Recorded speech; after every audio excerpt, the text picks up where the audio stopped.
Pag-1 sa record na.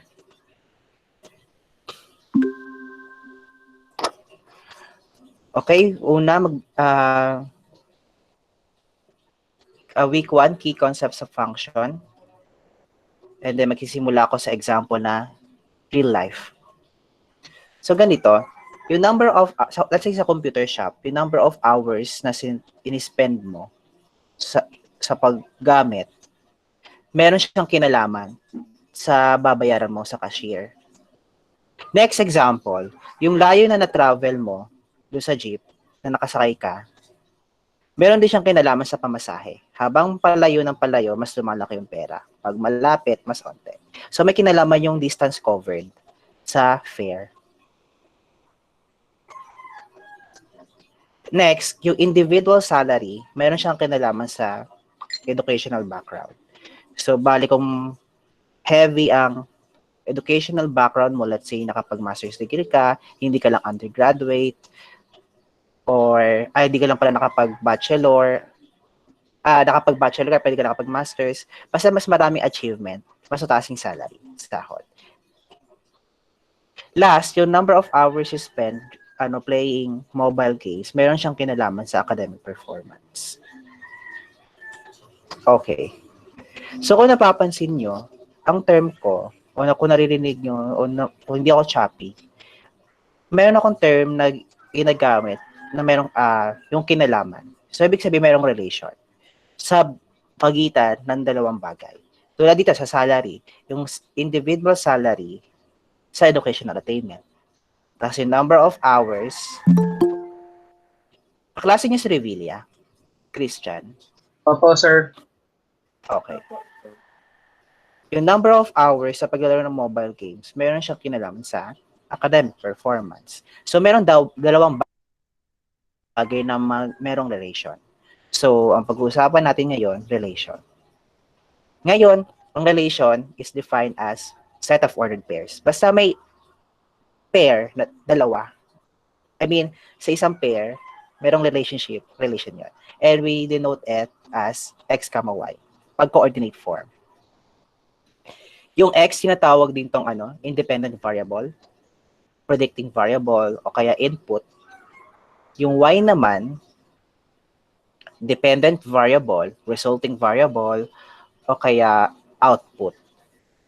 Ngayon, yung tawag sa lupon ng x, o set ng x, domain, sa set of y, range.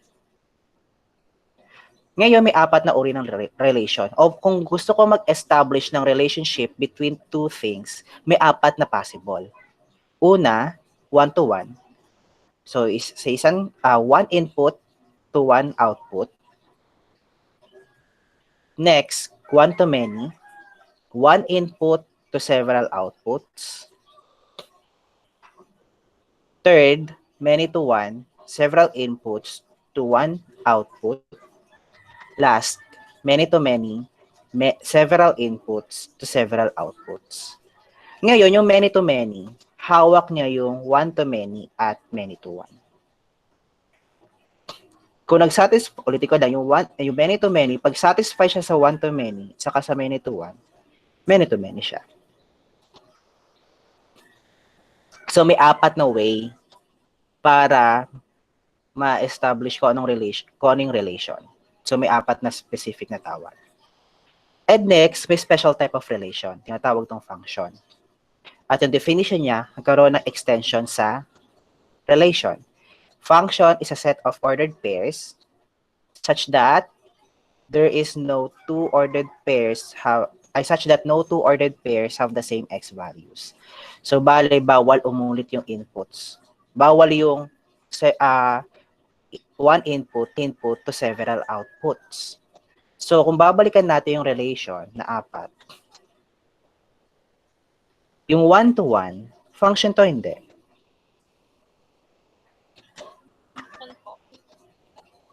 Function po, sir. Okay, so function. Function po. Kasi, Function. okay. So, function to. Kasi wala na ulit sa x. O hindi napunta yung isang x sa maraming outputs. Meron pa ba? Pwede paki-comment na lang para hindi sabay-sabay.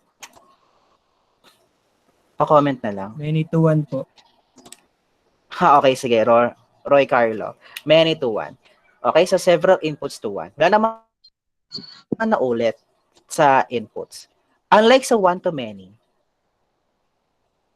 naulit yung input. Kasi sa unang set, let's say ito, man 1 to circle 1. Yan yung unang set. So sa sunod na set, man 1 to circle 2. Kung napansin niyo sa dalawang set na yon, naulit yung man 1, which is yung input. So sabi sa function, bawal daw umulit yung x values or inputs. Bale, yung one to many cannot be considered as function. Ganon din sa many to many. Since yung many to many, hawak niya yung one to many. Hindi pwede ang many to many na hindi siya function. So, ang function lang dito, many to one at saka one to one. Ako na to kasi dapat last week to kasi na-diagnostic kayo. So, gusto ko malaman kung anong relationship ang nag-exist sa one, jeepney and its plate number. Pakopya pala muna to para medyo nakakasunod kayo para di na ako magbalik-balik or paka-screenshot na lang. Or picturean tapos meron kayong kopya.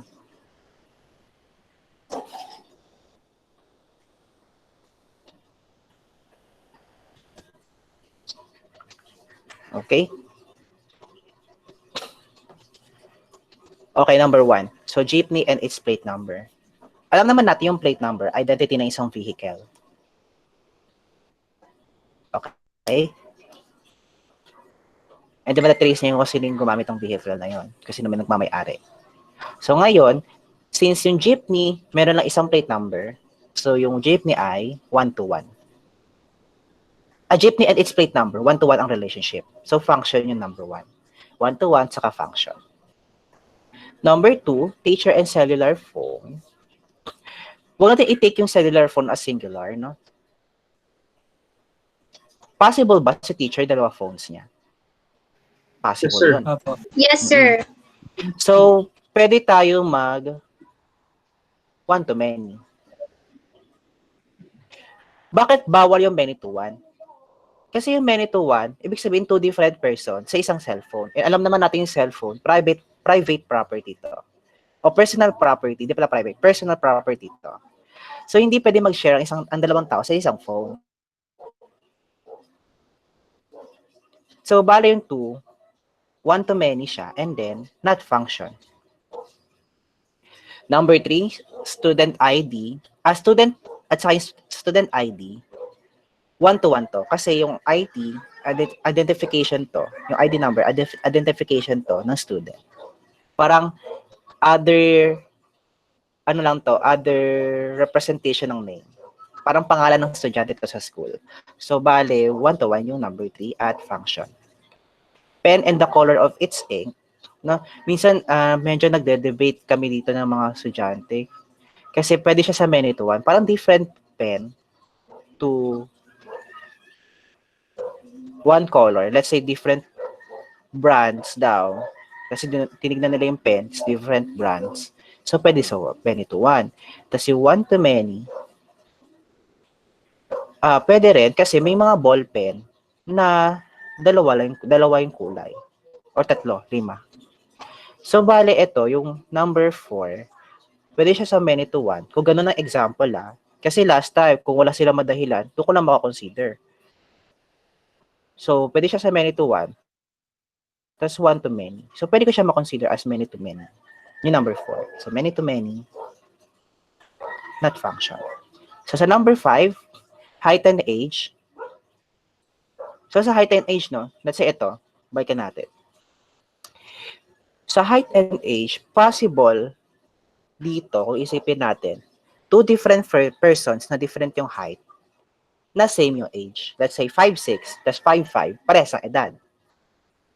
Okay? Yung one to many naman, possible din kasi height lang naman pinag-usapan height. Yung height, hindi yung person's height. I mean, hindi ko pwede makonsider yung tao. Yung height lang mismo yung measurement. Kasi kapag kinonsider, explain ko ito let's say 5'5", pwede siya in different age, no? Tapos yun lang.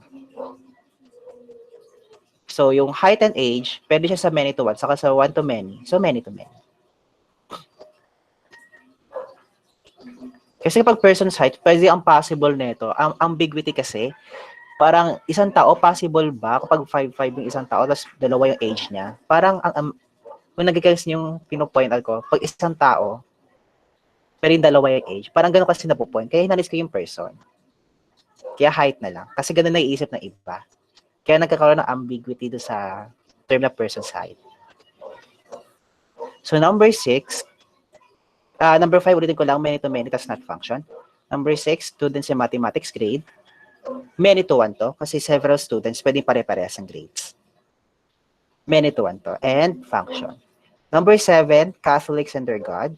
Since yung Catholics, isa lang yung God nila, so many to one to, yung number 7. Many to one, at saka function. Number 8, person and the day of birth. Hindi to one-to-one kasi pag one-to-one ang relationship, isang tao, siya na yung nag-iisang tao na pinanganak sa araw na yon. Kapag one-to-one. Pag many-to-one, pwedeng several persons. Tapos same yung araw na pinanganak sila.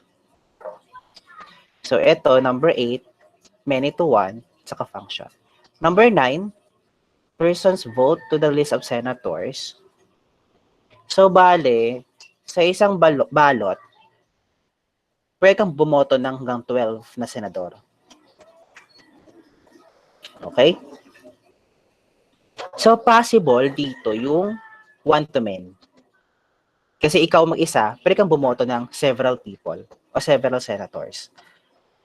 Likewise, pwede rin siyang many to one. Dahil, pwede yung iba't ibang tao parehas ng binoto sa isang senador. Since pwede siya sa one to many, saka sa many to one, pwede rin siya sa many to many. So, number 9, many to many, and then, not function. Number 10, persons vote sa presidential candidates. Pwede tayong bumoto ng isang presidente lang. Isa lang, hindi pwedeng dalawa.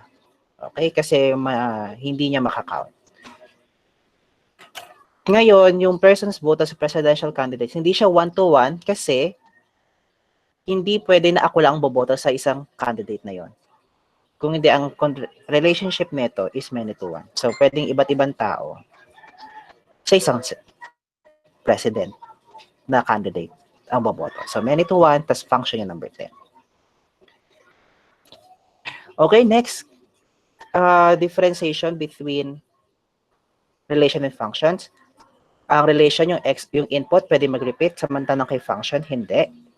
Kay relation, 4 yung relationship na pwede mag-satisfy. Kay function, one-to-one, saka many-to-one lang. And take note na lahat ng functions ay relation, but hindi lahat ng relation ay functions. Okay? Last, yung function pwede siya isulat in 4 different ways. Mapping, coordinates, graphs, and equations. Yung mapping kanina, yung drawing, yung may drawing na tao tapos yung may circle. Basta may tree diagram din siya. Or minsan Venn diagram ang ginagawa. And yung coordinates, hindi na to. Yung graphs, hindi tayo mag-focus dyan. At equations tayo ngayon. Yung notation for function, all lowercase letters, F, G, nagsisimula sa F kasi function nga eh. F siya. So, F, G, H, I, J. And then, katabi niyo yung close and open parenthesis, ay open and close parenthesis, X. So, F of X, yung basa dito, is equal to anong expression? Kahit anong expression. So, F of X is equal to AX plus B, o kaya naman yung quadratic equation. Quadratic equation, G of X is equal to X squared plus 1, or kung pag naka-cubic equation, H of X is equal to X cubed plus Z. X cubed over 3 plus X plus 2. Pwedeng ganyan possible. Ang focus natin for today is evaluation of functions. Yung evaluation of functions, parehas lang to sa substitution method. Yun lang yung process niya. Substitution lang. So let's try number 1. So I define f as a function. F of x is equal to 5x minus 3. And I have to find f of 2. So ibig sabihin, i-evaluate ko yung f of x at x is equal to 2.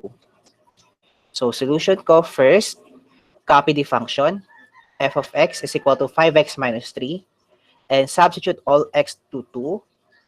So f of 2 is equal to 5 times 2 minus 3, and simplify the right side of the equation. 5 times 2 is 10, minus 3 is 7. So f of 2 is equal to 7.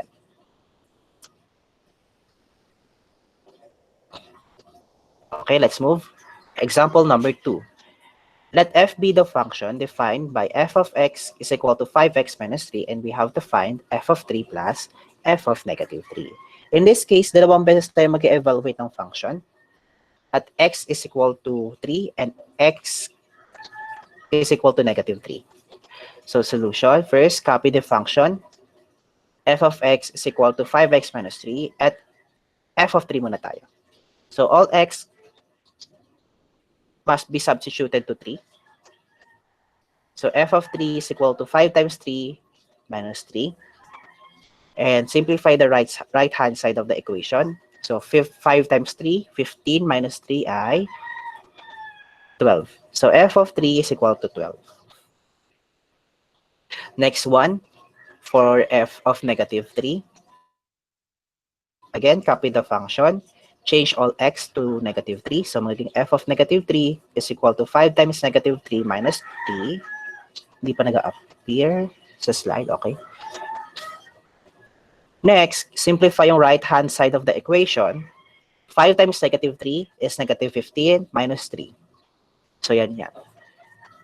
So, sa ganito, kung mapapansin nyo, yung 15, ang sign niya negative. Yung 3, ang sign niya negative. Yung minus dito, pwede siya i-regard as sign.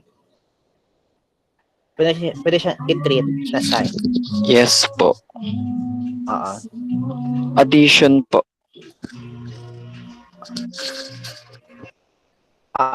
So, pwede siyang i-add. Thank you, Revilla. Off ko na lang muna. So, pwede natin i-add yung two numbers. So, 15 plus 3, 18, and copy the sign, which is resulted to negative 18. So, f of negative 3 is equal to negative 18. Parang isipin nyo to, 15 plus 3. Since yung 15, positive, yung 3, positive din.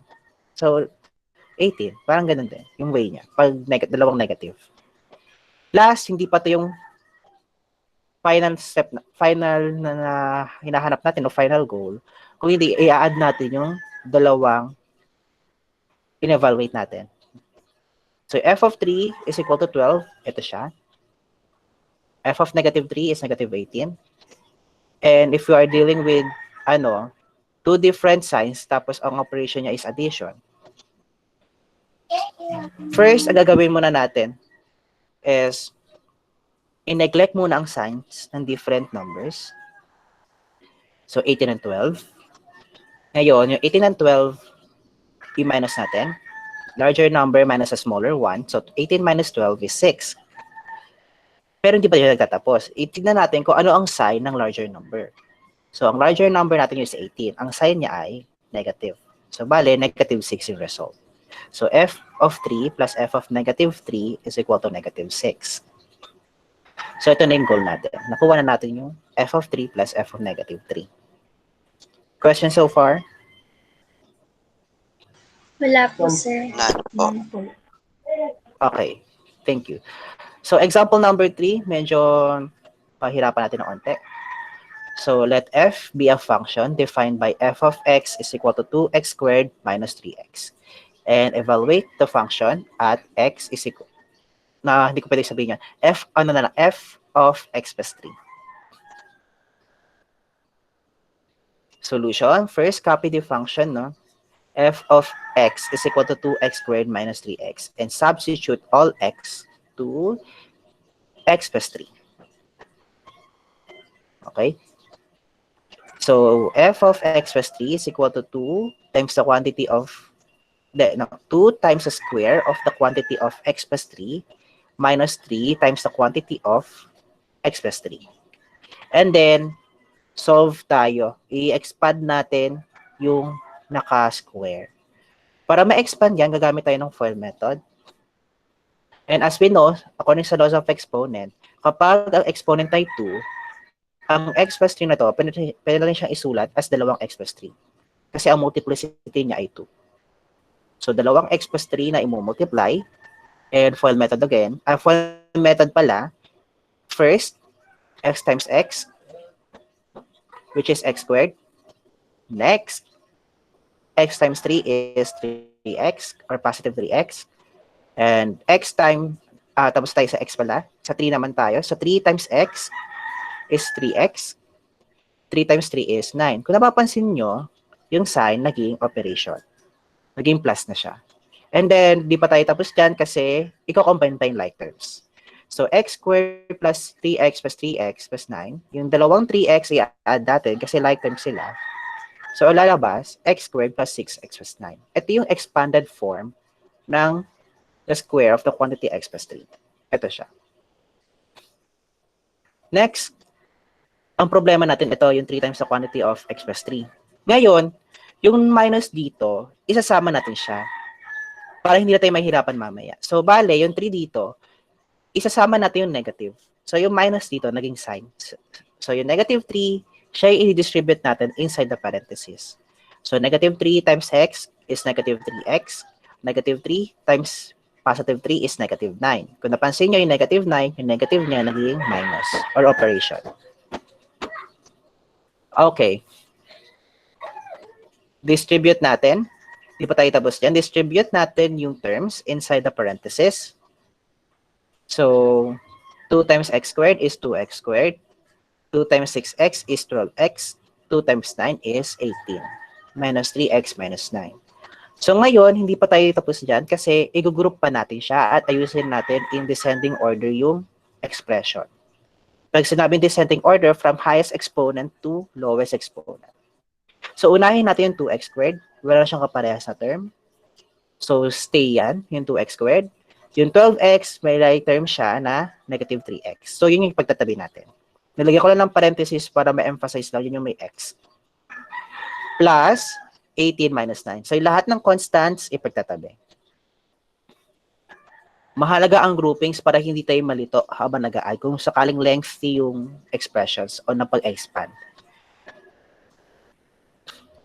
And 12x minus 3x is 9x.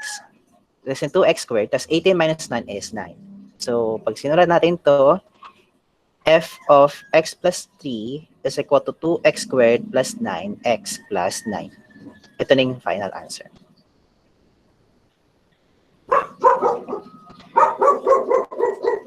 Okay? May questions about sa expanded form? None po.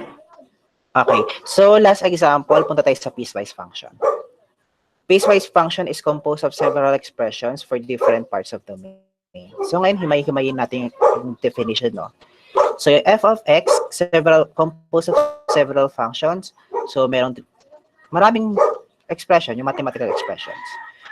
So, pag sinabi pag 2 or more, consider na siya as piecewise. So, 3x, x plus 1, the square of x minus 2. Ito yung expressions. Kasi for different parts of domain, dapat may mga set of x sa tabi nila for condition. But I have to emphasize yung different. Hindi basta different lang. Okay, explain ko muna kada isa. Yung 3x, gagamitin mo lang to pag yung x mo is less than 0. Let's say negative 0.1, negative 0.2, negative 1/2, negative 1, negative 10, negative 1 million. Lahat ng negative real numbers, ang gagamitin 3x. Pero kapag 0 to 2, ang gagamitin x plus 1. Let's say 0.1, 1.1, 1.2, 17/18. Lahat yon x plus 1 ang gagamitin. And for greater than 2, 2.1, 10, 11, 1,000, ang gagamitin natin yung square of x minus 2. Emphasize ka lang yung different parts of domain. Hindi ibig sabihin ng different parts, may tatlong iba't ibang set ka. Tandaan na, yung different parts na tinutukoy dito, dapat unique. So, dito, sa first case, pag sinabing unique, no, dapat walang kapareha sa iba pa. So, eto, tingnan nyo to, yung x less than 0, lahat to negative. Dapat sa other two sets of domain, wala ring negative na magsasatisfy. And tama naman to. Then dito, sa greater than 2, hindi rin dapat mag-exist yung other values greater than 2 dito sa other two sets. Okay? Yung different parts na tinutukoy dito, dapat unique. O kaya pag kinuha yung intersection ng lahat ng domain, dapat null set or wala nag-exist na parehas. Okay? So, ang different parts nito, tinutukoy lang dapat unique. Okay, so let's go on to the example, no? So, let's say I have g of x that is equal to x squared plus 1 if x is less than 0. Or x plus 1 if x is greater than or equal to 0. So, let's say, mag-evaluate tayo ng g of x at x is equal to negative 3. At kung mapapansin natin sa A, ang negative 3 ay less than 0. So, ang gagamitin ko, x squared plus 1. So, g of x is equal to x squared plus 1. At lahat ng x, papunta ko ng negative 3. So, simplify natin yung right-hand side. So, negative 3 squared is 9 plus 1 is 10. So, g of negative 3 is 10. Sa B, since yung negative 1 is less than 0, ang gagamitin ko pa rin, x squared plus 1. So, g of x is equal to x squared plus 1. And lahat ng x pwede ng negative 1.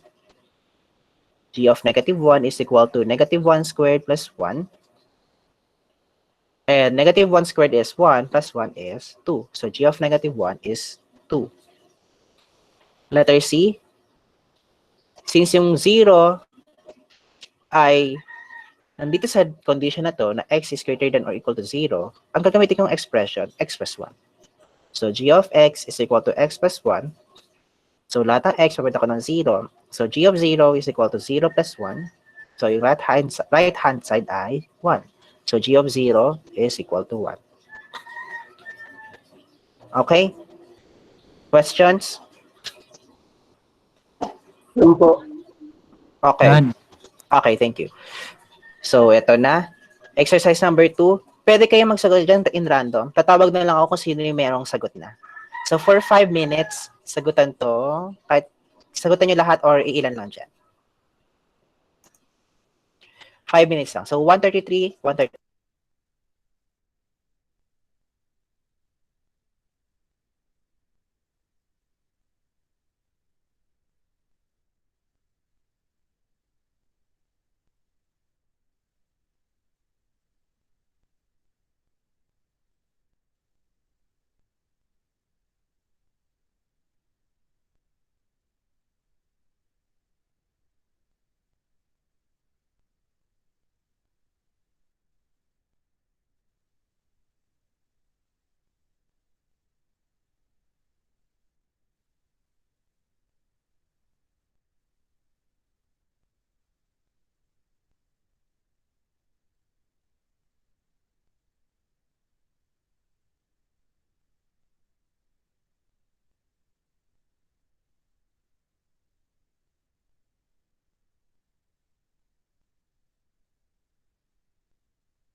Okay, so last 30 seconds.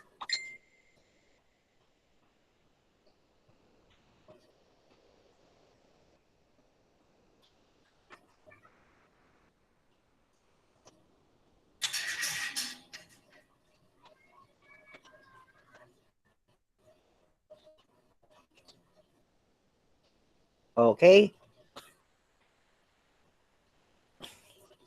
So, tawag tayo, no? So, sa F of, pwede mag-chat na lang. Well, let's say, ako po, mga ganon. Yung, pag nagtanong ako, parang hindi kayo sabi-sabi magkasalita. Okay? So, F of 1, may nakasagot. Okay, sila Seda, pa-open na lang ng mic. 1 po, sir. Okay, so F of 1 is equal to 1. Okay, tama. Wait lang. Thanks. Laseda. Number 2.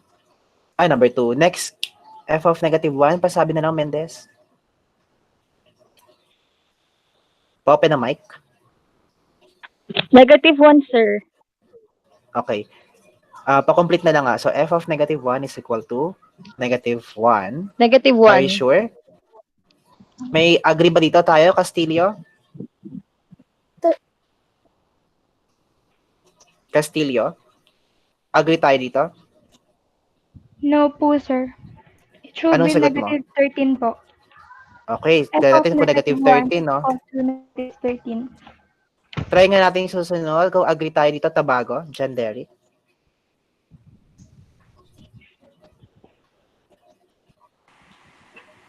Sir, same question din po ba? Same question. Agree ka ba doon sa sagot ni Castillo kaya Mendez? Mendez, oo. Anong sagot mo na lang? Sir, sagot ko po sir 0 pero po trinay ko din po sa negative 13. Negative 13. Yes po. Okay. So, dito, no? Stop ko na dito. So, negative 13. Kasi ang mangyayari, pa-off na lang, Tabago. So, negative 1. So, magiging ano to? 7 times negative 1. 7 times negative 1 is negative 7 minus 6. So, negative 7 minus 6, same sign na negative yun. So, i-add natin 7 plus 6, 13. Tapos copy yung negative. So, negative 13, yung f of negative 1. Okay. Wait lang. Ayan. So, next, f of x plus 1. Si Descalzo. Yisha Joy. Sir, f of x plus 1 is equal to 7x plus 1 po. Okay, tama yun. Descalzo. 7x plus 1. Sorry. Okay, f of x plus 1 is equal to 7x plus 1. How about naman sa g of 1? Susunod. Wait ang sagot to eh. G of 1. Sige tayo rin si ano. May sagot si Arian Rivera. Arian? Si Balderrama.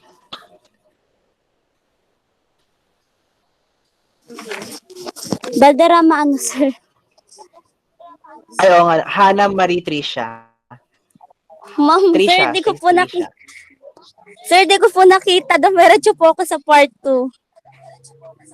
Okay, sige. Next tayo, okay lang. Si Renzi Manuel. Yes po, sir. Okay. Doon tayo sa G of 1. Negative 1 po. Negative 1. Agree ba tayo dito? Sige, okay lang, Lens. Kylie Quijano. Ano ba ako? Kylie Quijano.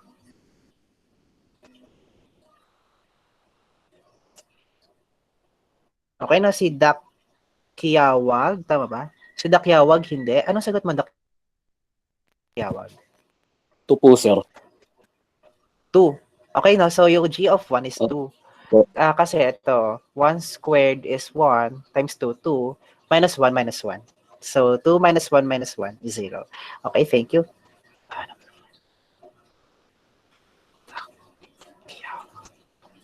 Okay, number 5. Ay, number 5. Next, si Okay, sige. Esplana. I-neglect ko ng iba. Baka kayo kasi hindi sure. Esplana. 2 po, sir. 2. Sure tayo dito? 3 siya ulit. Valderrama. Sure ba tayo sa 2? Sure. Agree? Hindi po. Negative Negative 9 po. Negative 9. Si Negative Trisha, 9 po. Si Despalma. Ano ulit ito? Esplana. Tama ba ako? Esplana 2. Si Trisha. Espalmado po. Espalmado. Espalmado. Ay, hindi. Trisha Valderrama po. Yung kanina. Tapos ngayon, si Trisha, negative 9. Valderrama Agree. po. Oo. Trisha Valderrama. Si Espalmado yun, 2. Okay, last tawag tayo. Esplana po ako, sir. Iba... Esplana ba? Okay. sir. Esplana yung sumagot. Esplana 2. Okay. Next, si Ibanez. Ano sagot mo? Sa Agree. sa ano po, sa 9. G of negative 1. GX. 2 po. Tama po. 2. Okay. So, since tatlo, no? So, 2 ang sagot.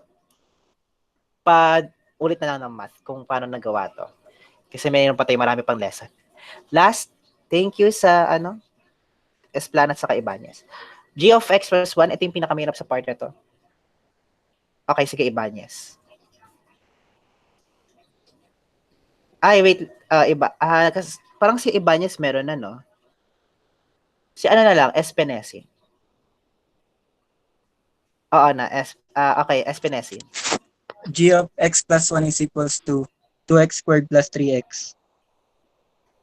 2x squared plus 3x. Okay, tama yan. 2x squared plus 3x. Okay. Espenesi. Okay, part 2. G of negative 3. Descalzo.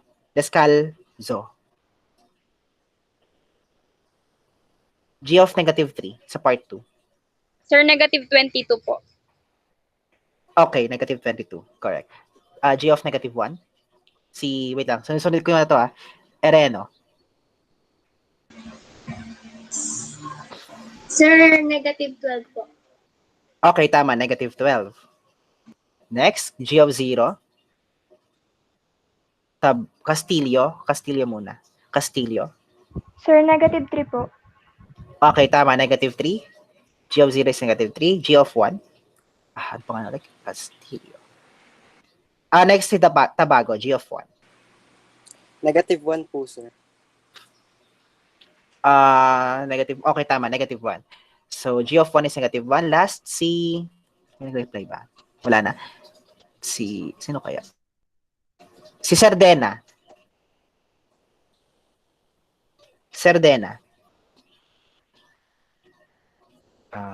Anyone na lang kung sakaling wala siya ngayon. Sir. Okay, sige. Wait lang. Sige, si Malig na. Sir? Malig na lang, si Malig. Si Malig? Negative 2. Negative 2. Agree ba tayo dito? Sino to? Mag-reply. Balik tayo kay Sardena, kung narinig ako. 1, sir. 1. Opo. May mag-agree pa ba dito? Last tawag tayo Sir, mali po. Sige, si Fedaykan. Anong sagot mo? B po. Tama ba? Fedakan po, Fedakan. Fedakan. Sige, Fedakan. Sir, B po yung sagot ko. B? G of 2. G of 2 tayo. Yung G of 2 sa letter E. Ako po, sir. Ako po, sir. Iba naman, si Cruz. Sorry na Espines. Iba naman tayo. Si Cruz, sige, si Cruz. So, hindi ko makita. Cruz. 3, sir. 3. Yes, sir. Cruz, 3. Sir, dalang sagot mo ay, anong kanina Sir, sagot mali mo? po. Sige, try natin yung Espinesin. Anong sagot mo? 1 po, sir. 1. Okay, 1. Okay, no? So, 1 kasi, pag g of 2, gamitin natin second expression. So, 2x, so magiging 2 times 2, 4 minus 2 3, times. 1. So, 1. g of 2 is 1. Okay, thank you. So, let me see. 1, 2. Okay. So, g of 2 is 1. Okay? So, I hope na naliwanagan yung iba and mabawi yung sagot ngayon. So, mag-reflect sa process kung saan tayo nagkamali. And second lesson, operations and functions. Ang pag-uusapan mo natin yung 4 kasi mamaya meron pa isa. So, pag-uusapan natin yung addition, subtraction, multiplication, and division. Madali lang to, basta alam natin mag-factor o kaya mag-subtract ng mga like terms.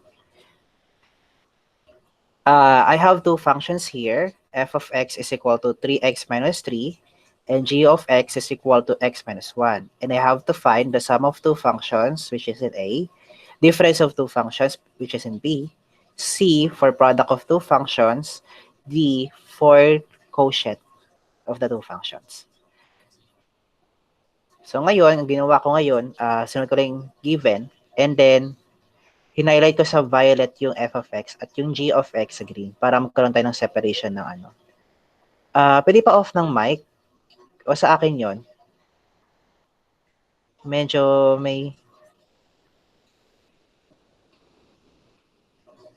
sa akin ata yon. Wait lang. May narinig kayo? Meron po, sir. Meron po, sir. Saan kaya to? Saan naman wala to? Nakaka-bother. Wait lang ah. Wala naman po akong naririnig na dun, sir. Hindi parang may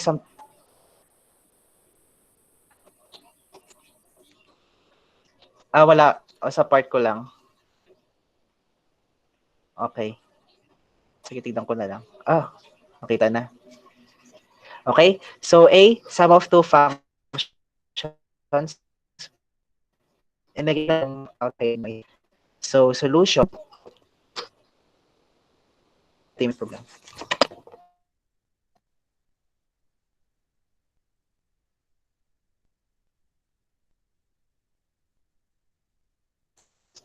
Okay.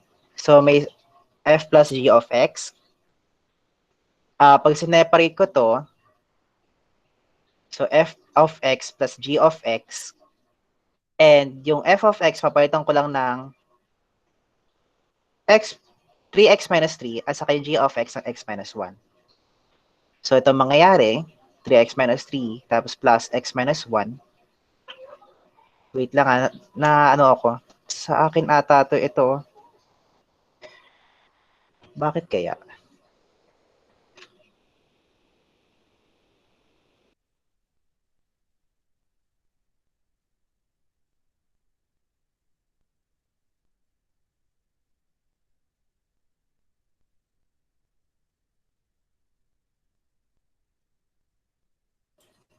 Ayan, so wala na. Okay, wala na. Okay, 3x minus 3. Yung f of x, papalitan ko. Tapos yung g of x, x minus 1. So ngayon, group natin yung like terms. Yung 3x at saka x, ipasasama. Tapos yung negative 3, tapos negative 1. So negative 3 minus 1. Naglagay ako ng plus, kasi di naman siya naka-affect. Kahit gawin ko tong minus 3 minus 1. Kasi yung ang flexible ng plus, kasi kahit gawin ko negative to, magiging negative 3 pa rin yan. Hindi siya nagbabago. Pero kung minus to, magbabago yung sign na nasa loob ng expression. Kaya nag-plus ako kasi ang flexible pagdating sa negative. Yung negative, hindi siya flexible pagdating sa parehas yung negative. So ngayon, 3x plus x, 4x, and negative 3 minus 1 is negative 4. So, napansin nyo yung negative 4, yung negative niya naging minus, naging operation. So, f plus g of x is equal to 4x minus 4. Next, f minus g of x. So, ngayon, pag sineparate ko lang to, from plus, magiging minus lang to. So, f of x minus g of x. So, yung f of x, papita ko ng 3x minus 3, at yung g of x, x minus 1. At tandaan natin dito, kasi marami nagkakamali, maski nung naghawak ko ng GenMath sa STEM last year. Ang mina-minus nila, yung first term lang sa g of x, which is minus x, tas minus 1. Hindi nasasama yung buo. Ang sinasubtract natin dito, yung buong g of x, hindi yung first term lang. Okay? So, mali yung minus x minus 1. So, ngayon, nung balik tayo ng junior high, meron tayong tinatawag na invisible 1. Ang term nila, invisible 1. Tapos may minus. So, negative 1 na meron dito. Tapos yung negative 1, ang i-distribute natin inside the expression. The parenthesis. So, negative 1 times x is negative x. Tapos negative 1 times negative 1 is positive 1. Tapos yung 3x minus 3x, stay. Kasi di na yan nasisimplify. Kung napapansin nyo yung negative x, minus x na siya. Tapos yung positive 1, naging plus 1. And then, the groupings tayo. So, yung 3x minus x, magsasama. And then, negative 3 plus 1. Niligaw na ng parenthesis to emphasize yan yung groupings. Pwede kahit wala yan. In-emphasize ko lang para merong groupings. Tapos, 3x minus x is 2x. Negative 3 plus 1 is negative 2. So, 2x minus 2, yung difference of two functions. So, ang final answer natin, f minus g of x is equal to 2x minus 2. Next one. F times g of x. F times g of x is equal to f of x times g of x. Yung f of x, papwede ko na ito ng 3x minus 3 times the quantity x minus 1. Dito tayo gagamit ng FOIL method kasi dalawang binomial. First outer, inner, last method. Yung first dito, 3x times x. Ayan. Plus 3x times negative 1. Plus ulit, negative 3 times 1. Ito yung inner. Yung last, negative 3 times negative 1. So, ngayon, isi-simplify natin yung bawat term. So, 3x times x is 3x squared according sa laws of exponent. Yung dalawang x, copy lang to, at yung add lang natin yung degree sa multiplication rule ng laws of exponent. So, yung 3, wala nang kapartner na dito na constant, another constant, which is 1 lang to. 3 times 1 is 3. 3x times negative 1 is negative 3x. Yung naging minus na to. Negative 3 times x is negative 3x. Negative 3 times negative 1 is positive 3. Naging plus 3. Next, combine like terms ulit tayo kasi napansin natin na yung negative 3x kaparehas yung negative 3x din. At parehas ang sign, ipag-add natin and copy the sign. So, ang sagot nun, negative 6x. Ito siya, negative 6x. And then, copy yung 3x squared minus 6x plus 3. Ito na yung product of two fractions. Last, quotient of two fractions. F divided by g of x is equal to f of x divided by g of x. Yung f of x, papalitan ko ng 3x minus 3 all over yung g of x, x minus 1. Meron tayong tinatawag na kung mapapansin yung numerator, kailangan pa siya i-factor. Meron tayong tinatawag na common monomial factor. At paano gumagana to? Yung monomial, ito yung one term. Yung numerator na binomial siya. Pero ang tinutukoy nito ng monomial, yung bawat term. May common ba sa bawat term? Yung common, okay? May common ba sa bawat term? Meron. Which is yung 3. Okay? So, paano ko nakuha yung x minus 1? So, yung 3x dito, i-divide ko sa 3, naiwan x. Kasi nga, finactor out ko yung 3. So, negative 3 divided by 3, negative 1. So, yun yung naiwan sa group. So, tinake out ko ang 3. At kung mapapansin nyo, susunod, pwedeng makancel yung x minus 1 sa denominator, sa numerator. So, x minus 3, the x minus 3. So, yung f divided by g of x is equal to 3. Given that, meron tayong restrictions na bawal lang x sa 1. Bakit kaya? Kasi, balik tayo dito, kapag ang x ko 1, ang denominator ko 0. At saka, yung numerator ko 0 din. So, 0 over 0, bawal yon. Walang number na 0 over 0. Ang tawag sa kanya indeterminate form. Pero in general, ang papansinin lang natin, yung denominator. Basta bawal mag-zero ang denominator. Kasi ang lalabas nun, it's either undefined or indeterminate. So, bawal ang 1 kasi magiging 0 ang denominator. Yun lang ang careful tayo sa pagkuha ng quotient. Okay? Dapat bawal may mag-0 sa denominator. Understood? Okay, so next example. Meron na siyang quadratic. F of x is equal to 2x minus 2 and g of x is equal to x squared plus x minus 2. And I have to find the sum, the difference, the product, and the quotient of the two functions. So let's start with 2x minus addition. So f plus g of x, pag sineparate ko, f of x plus g of x. And then substitute yung f of x na value na 2x minus 2 si g of x, x squared plus x minus 2. Ngayon, groupings tayo. Descending order, since si x squared na may highest exponent, siya yung mauna. And then susunod yung x na. So yung 2x, meron siyang like kaparehas sa term na x. So 2x plus x. Sinilagyan ko ng parenthesis para masabi na ito yung grupo ng x. And then yung constant, negative 2 minus 2, ito siya. Next, i-simplify na natin yung mga like terms. Si x squared wala nang kaparehas, so stay. Si 2x plus x ay 3x.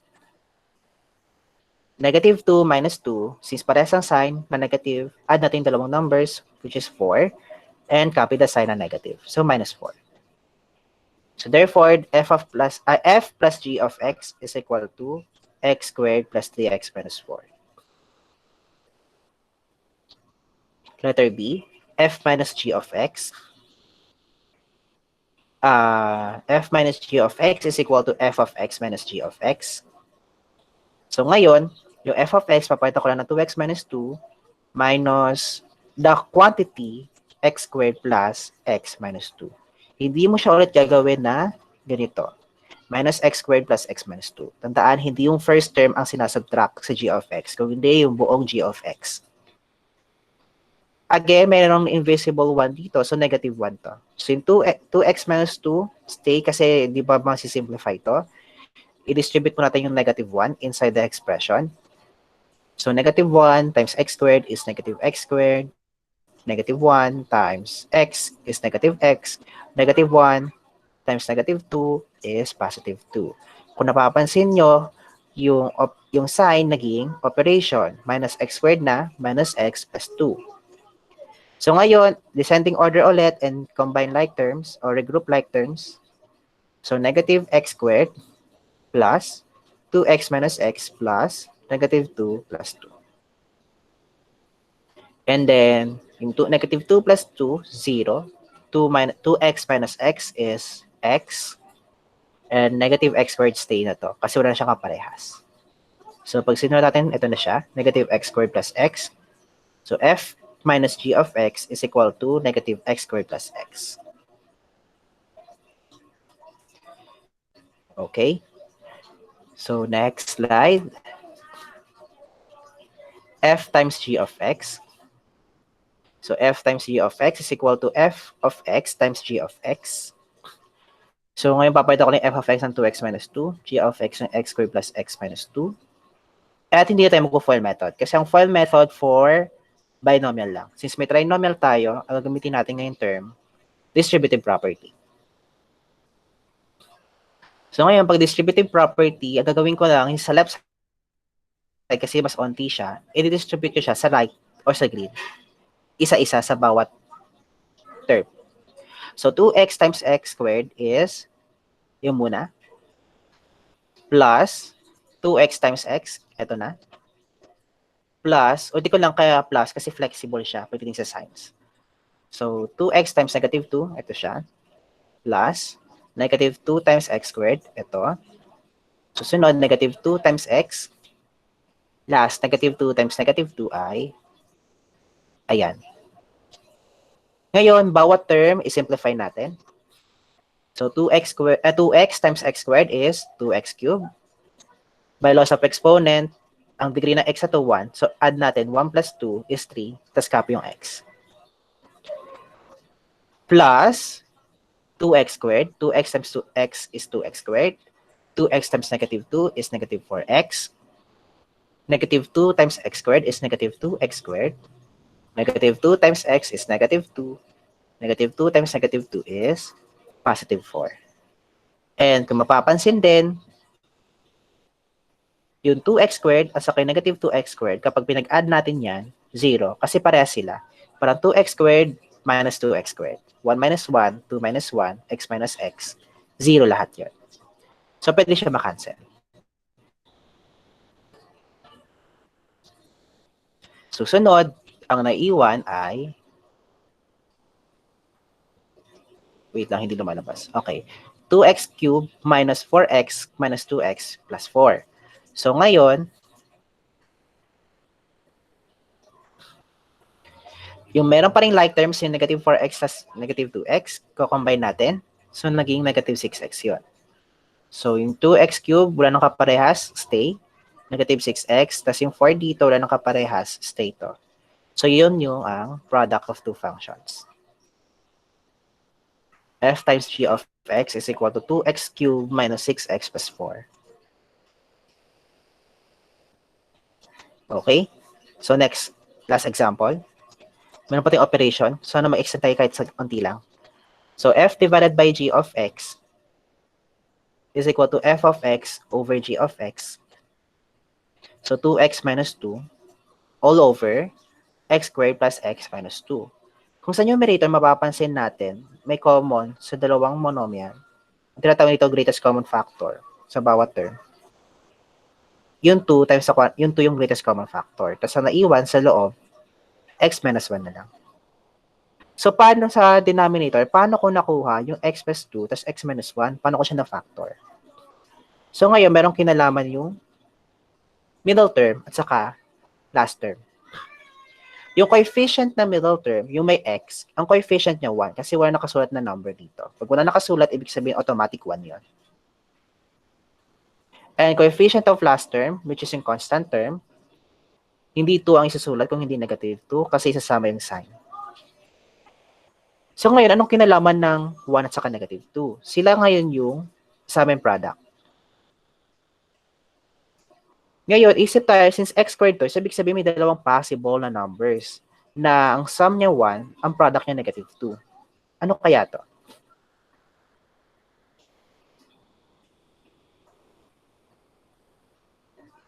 May mag-guess ba?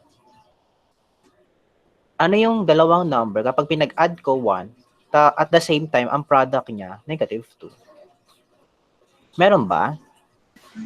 Ako po, sir. Negative po. Si Ereno na lang muna. Ereno. 1 and negative 1 po. Ay, 1 and negative 2 po. Okay, try natin yung 1 at saka negative 2, no? Pag-add mo yung 1 at saka negative 2. Ay. 1. Negative 1. O, di ba? Ang sum niya, dapat 1. Eh, negative 1 ang sum. So, ano dapat? Try mo, mag-jumble ng sign. Pagpalitin.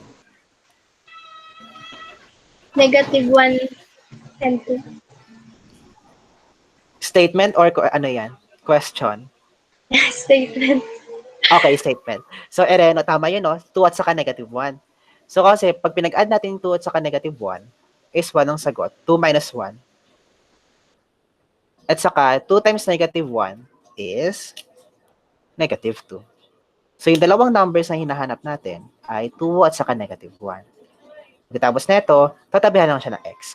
So, yung 2, ang sign niya ay positive. So, x plus 2 siya. Ayan. Tapos yung negative 1, tatabihan ng x. So, x minus 1. So, yan to.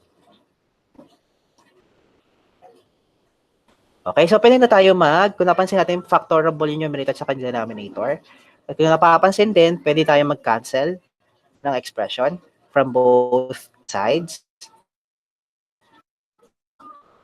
F divided of x is equal to 2 divided by x minus 2. Pero meron tayong restrictions na yung x bawal mag-1 saka negative 2. Again, tignan natin yung denominator.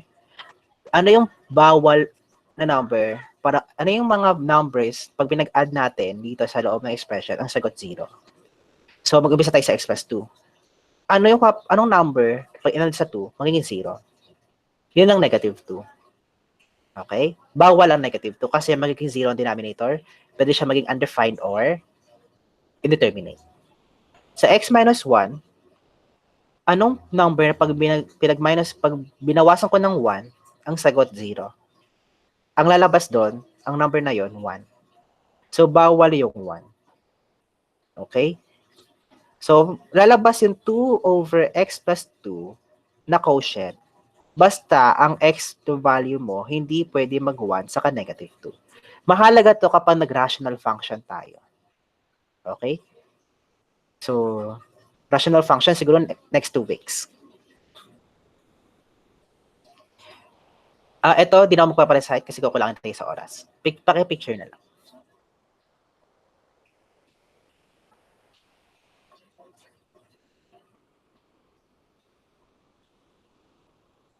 Okay.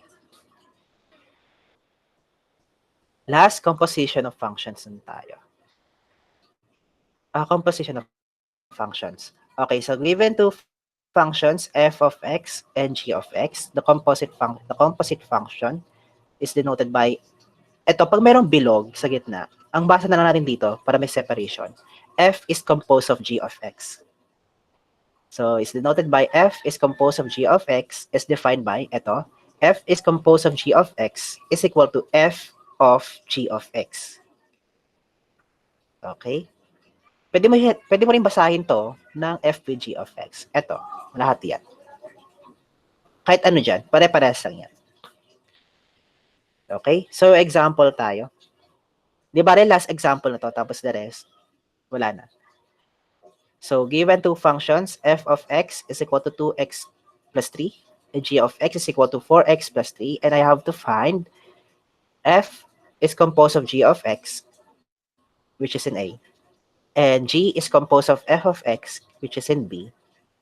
Sa C, f is composed of g of 2, and D, g is composed of f of 2.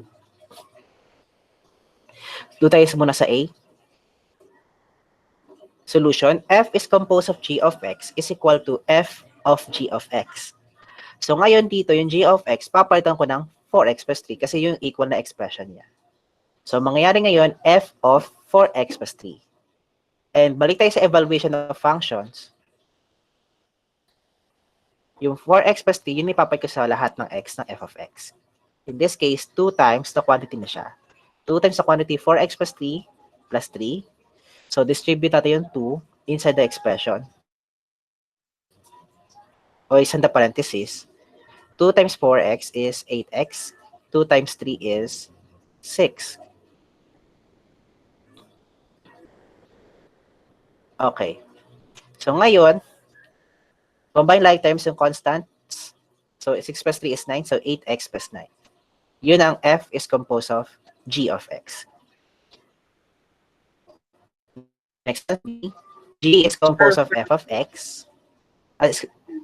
Ano yun?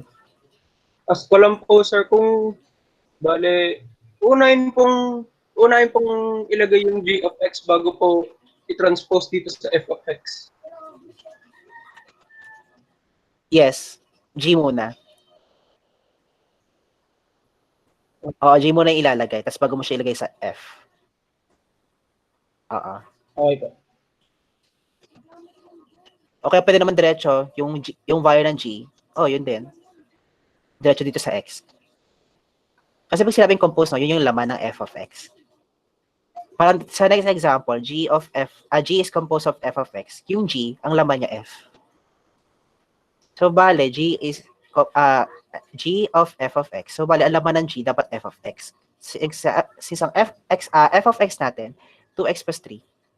Dapat, ang laman ng G of x is 2x plus 3. So, lahat ng x ng G of x, papalitan ko ng 2x plus 3. Yun lang. So, mangyayari, 4 times 2x is 8x. 4 times 3 is 12 plus 3. So, pag sinimplify natin yan, yung 12 plus 3, maging 15. So, 8x plus 15. Yun na, G is composed of f of x. Pag sabi ng composed, no, sabi sabihin yung nilalaman. Pag nilalaman ng G, yung f. Yun yung sa ano, kabaliktaran naman ng A. So, C, f is composed of G of 2. So, f is composed of G of 2, equal siya sa f of G of 2. So, ang gagawin muna natin ngayon, yung G of 2 muna. So, paano ko hanapin yung G of 2? Sa evaluation of function ulit. So, lahat ng x sa G of x, papalitan ng 2. So, G of 2 is equal to 4 times 2 plus 3. So, 4 times 11. So, G of 2 is equal to 11. Ngayon, yung 11, papalitan ko dito sa G of 2. So, mangyayari ngayon, f of 11 na siya. Yung 11, since yung f of 11 na to, evaluation of function ulit. So, yung 11 natin ipapalit ko dito sa lahat ng x ng f. So, 2 times 11 plus 3. 2 times 11 plus 3 is 25. So, f is composed of G of 2 is equal to 25. May mas mabilis na way kapag alam na natin yung f is composed of G of x. At ito siya. Since ang x na dito natutukoy is 2, no? So, lahat ng x sa f is composed of G of x, papalitan ng 2. So, mangyayari, f is composed of G of 2 is equal to 8 times 2 plus 9. 8 times 2 is 16 plus 9, 25. So, dapat magiging parehas lang siya sa mas mahaba na method. Clear? So, sa letter G, ganun din. Pwede nyo gamitin yung letter B na sagot. Pero kapag mas mahaba, okay naman di siya given yung G is composed of f of x. Dito tayo sa mas mahabang way. So, G is composed of f of 2 is equal to G of f of 2. Yung f of 2, solve muna. So, lahat ng x at f, papalitan ng 2. Lahat ng x sa f, papalitan ng 2. So, f of 2 is equal to 2 times 2 plus 3. So, 7. So, f of 2 is equal to 7. At yung 7 dito, at yung f of 2 pala dito, papalitan ng 7. So, mangyayari G of 7 na siya. And another evaluation of function ulit, lahat ng x sa G, papalitan ng 7. So, 4 times 7 plus 3 is equal to 31. So, G is composed of f of 2 is equal to 31. Or, kapag alam yung G is composed of f of x, pwedeng gamitin to, yung 8x plus 15. So, G is composed of f of 2 is equal to 8 times 2 plus 15. So, G is composed of f of 2 is equal to 31. So, dapat pagtutugma sila. Kahit anong way dyan. So, kasi kung hindi, may mali sa computation or sa process mo. So, mag-reflect doon sa step. So, yun lang. At ito, pakipicture na lang yung sa exercise. Pakipicture to para may ma-review kayo.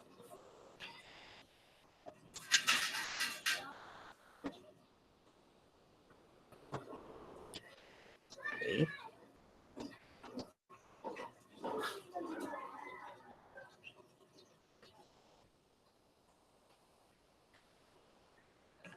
Next.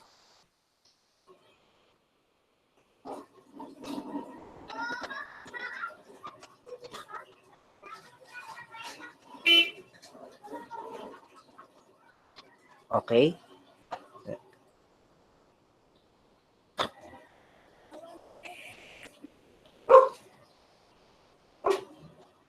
Ito yung last lesson. Wala problems. Pero, yung problem na to, pag inaral niyo siya mamaya, sa quiz nyo, parehas lang siya. Parehas lang siya, nakaparallel lang, pero iniba ko lang yung number.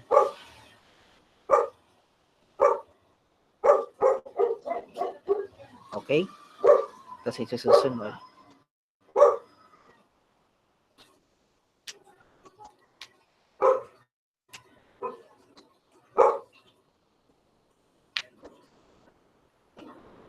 Okay.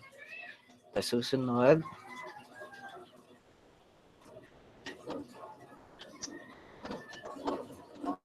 Ayan, pakipicture.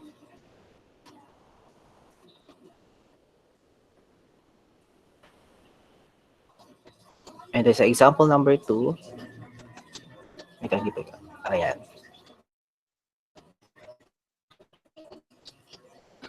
And, wait lang ah.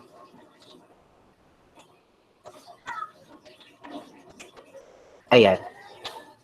Yan ang last. Questions before we end pala? About sa composition, operation. Yung lalabas sa quiz, sa worded problems, 2 questions lang din. And then, parallel lang. Iniba ko lang talaga yung number. So, I hope sana wala magkamali. Questions? None po. None? Okay? So, yung quiz, ipopost ko na after neto. Pati yung video, ipopost ko din sa Google Classroom. Since mayroon pa sa inyong wala, so, extend daw ng 30 minutes. Okay, so bale, see you next week, no? Ito yung mag-end. Pwede na mag-out sa meeting. Thank you po, sir. Thank you po, sir.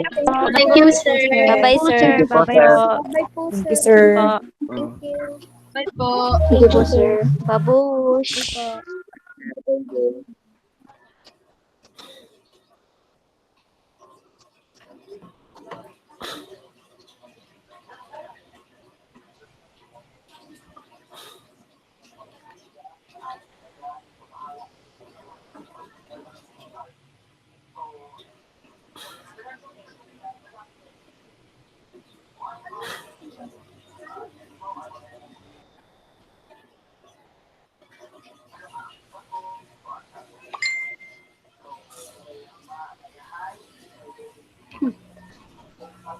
Ano yun? Bakit hindi pa sila umaalis? Si Arian, si Espinesi, Malig. Pwede na umalis sa meeting. Sino to sa baba? Si Balderrama Tricia. Serdena, pwede na mag-out.